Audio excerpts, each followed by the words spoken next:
Welcome back to the class. आज हम discuss करने वाले हैं डेटा लिंक लेयर के बारे में। अभी तक हमने सेंडर एंड से देखा है हर लेयर की रिस्पॉन्सिबिलिटी को, और एप्लीकेशन लेयर से हम नेटवर्क लेयर तक की रिस्पॉन्सिबिलिटी देख चुके हैं। ये हमारी प्रीवियस वीडियो में है, अगर आपने नहीं देखा तो आप पहले उसको चेक कर लो। नेटवर्क लेयर से डेटा फ्लो होकर आता है डेटा लिंक लेयर के पास। डेटा लिंक लेयर की क्या रिस्पॉन्सिबिलिटी है? हॉप टू हॉप डिलीवरी करना। हमने ट्रांसपोर्ट लेयर वाली वीडियो में ये डिस्कस किया था कि जब ट्रांसपोर्ट लेयर काम करता है तो वो टेक केयर करता है डेटा का flow between source to destination, यानी सेंडर से रिसीवर के बीच में डेटा का फ्लो जो भी कंट्रोल करना है, एरर फ्लो या जो भी फंक्शनैलिटी उसको देनी है, वो एंड टू एंड देता है।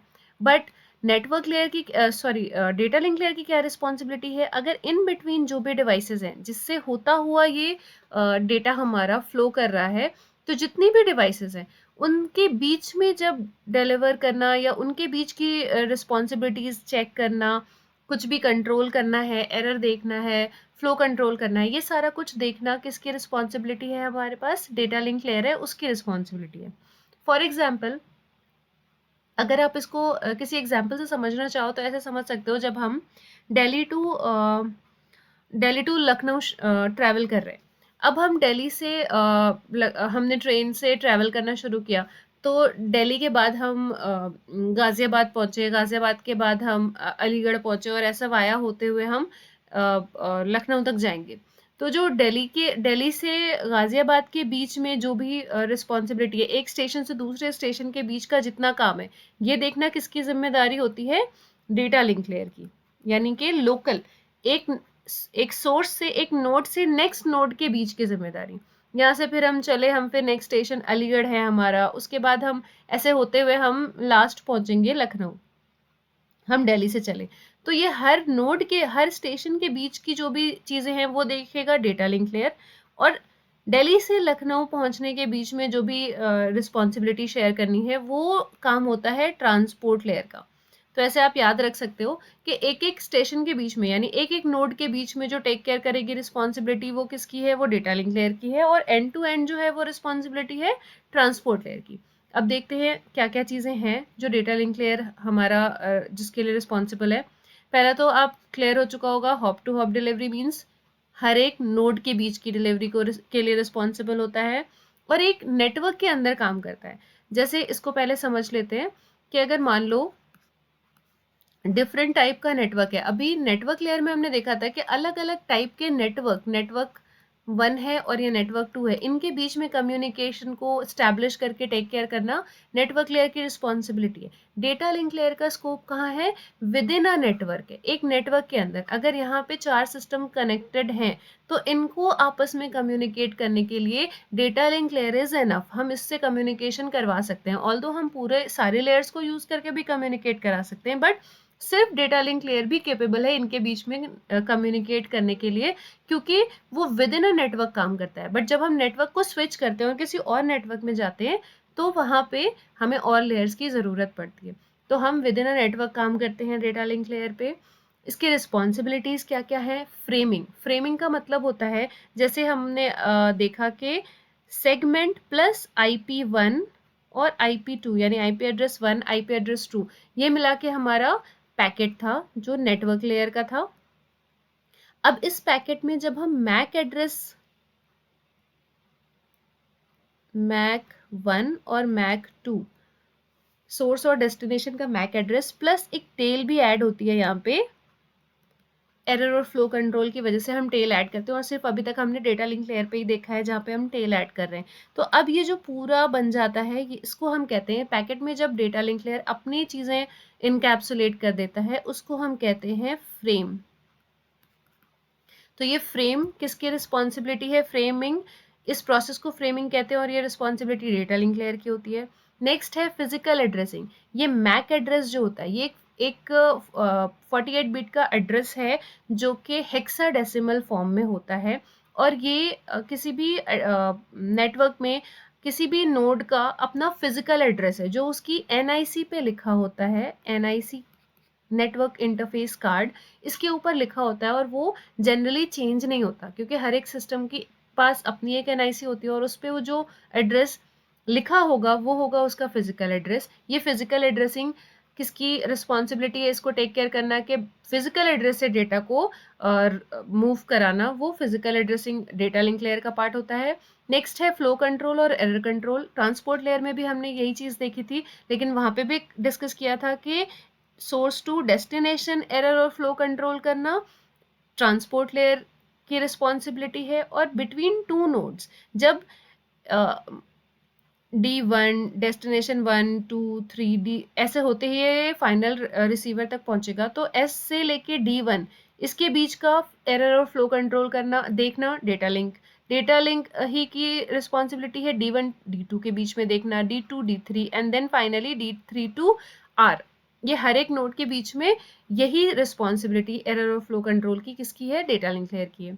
मीडिया एक्सेस कंट्रोल ये एक अलग फीचर है। ये क्या होता है? मीडिया एक्सेस कंट्रोल जैसे एक बस में हमने डिवाइसेस कनेक्ट कर रखे, अब इनके बीच में एक हार्ड वायर है जो डेटा का फ्लो करने के लिए रिस्पॉन्सिबल है। जो भी डेटा आएगा इन तीनों डिवाइस के बीच में शेयर होने के लिए वो इसी वायर के थ्रू होके ट्रैवल करेगा। तो media access control data link layer की रिस्पॉन्सिबिलिटी क्या है कि जब भी कोई भी सेंडर ने डेटा सेंड किया, रिसीवर उसको रिसीव करेगा, तो इस ट्रांसमिशन मीडियम का यूटिलाइजेशन ऐसे करना, इसको एक्सेस ऐसे करना कि वो कंट्रोल में रहे। ऐसा नहीं हो कि इसने भी अपना मैसेज डाल दिया आगे इस रिसीवर के लिए, और जब ये मैसेज यहाँ पहुंचा इसने भी डाल दिया और दोनों मैसेज मिलके कोलाइड हो गए, कोलिजन हो गया, कुछ समझ में नहीं आएगा। तो ऐसे मैसेज को इस पे मीडिया पे डालना कि वो आपस में कोलाइड ना करें, बैंडविड्थ का इफ़िशिएंटली यूज़ हो पाए, उस मीडिया को एक्सेस करने को कंट्रोल में रखने की जिम्मेदारी डेटा लिंक लेयर की होती है कि कब कौन यूज़ करेगा ताकि कोलिजन से बचा जा सके। तो ये रिस्पॉन्सिबिलिटी भी हमारी किसके पास है? डेटा लिंक लेयर के पास।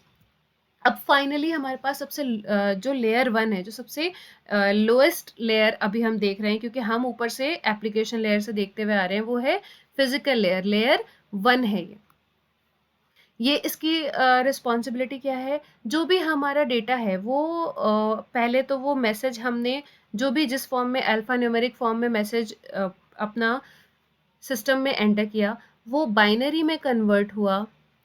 उसके बाद वो ट्रैवल करता हुआ फिजिकल लेयर के पास पहुंचा। अब फिजिकल लेयर के पास बाइनरी डेटा आया है और उसके पास एक ट्रांसमिशन मीडियम है जिसके ऊपर इस डेटा को फ्लो करा के उसको रिसीवर तक पहुंचाना है। तो उसको उस बाइनरी को ट्रांसमिशन मीडियम के अकॉर्डिंग चेंज करना, यानी physical characteristics interface of medium को चेक करना कि किस तरह का मीडियम है जिसके थ्रू ये डेटा निकल के जाना है रिसीवर एंड तक, वो उसकी कैरेक्टरिस्टिक्स को देखना।